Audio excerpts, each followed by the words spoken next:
Nypro Chemical Works near the village of Flixborough in Lincolnshire after the worst peacetime explosion this country has ever known.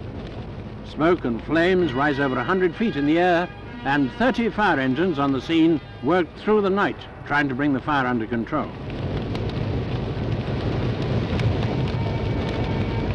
In the morning, the factory was just a mass of twisted metal. While the fire still burns, it's impossible to get to the center of the Holocaust, where most of the victims were likely to be found. The death toll to date is 29, with more than 100 injured and taken to hospital. Flixborough is a ghost town. Slates torn off, windows blown out, and the entire population evacuated.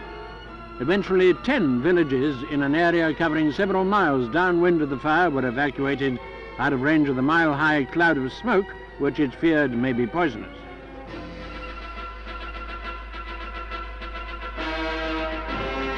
Houses blasted wide open had to have police protection from looters.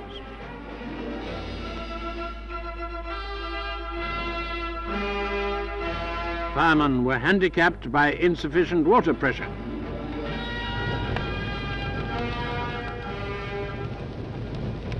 Cars in the car park are a mass of mangled wreckage.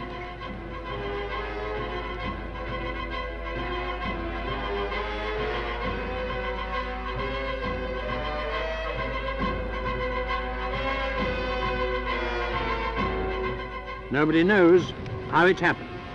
Plant officials say that with its 100% interlocked safety devices, such an explosion should have been impossible.